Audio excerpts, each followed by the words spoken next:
Hello everyone, నమస్తే అందరికీ. Welcome to my channel. ఎలా ఉన్నారు అందరూ? నేనైతే చాలా బాగున్నాను.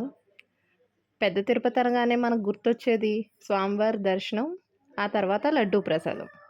ఇవి కాక మనం చూడనివి, తెలుసుకోనివి చాలా ఉన్నాయి. స్వామివారి అలంకరణకు వాడే పువ్వులు అన్నీ కూడా కొండపైనే తోటల్లో పూయించినవని మీలో చాలామందికి తెలిసి ఉండొచ్చు. అయితే ఆ పూలను దండలుగా మార్చి మాలలు కట్టి పంపే భవనాలు ఇవే. ఆ ప్రాసెస్ అంతా కూడా కొండ మీద సేవకు వచ్చిన భక్తుల చేతుల మీదుగా ఇక్కడే జరుగుతుందండి. పూర్తిగా లోపలికి వీడియో ఎలో చేయలేదు, అవకాశం ఉన్న వరకు తీసామండి.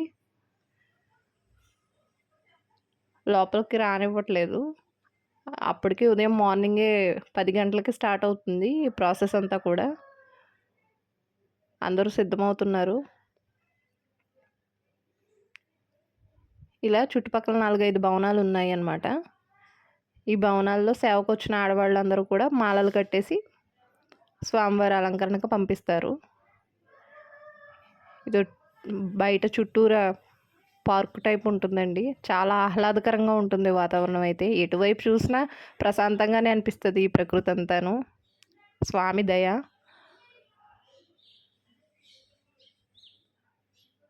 ఇది వచ్చేసి ప్రసాదానికి వాడే క్యాష్యూస్ ఉంటాయి కదా, అవి ఇక్కడ ఈ భవనంలోనే బద్దల కింద చేసి ప్రసాదానికి అందిస్తారు. ఇది ఎంట్రన్స్ అన్నమాట. సో ఇవి వచ్చేసి క్యాష్యూ బాక్సెస్. సో ఇక్కడ సేవకు వచ్చిన వాళ్ళందరూ వీటిని బద్దలుగా చేసి ప్రసాదం దగ్గరికి పంపిస్తారనమాట. సో ఇంకా మొదలవుతుంది ప్రాసెస్. అందరూ కూర్చుంటున్నారు.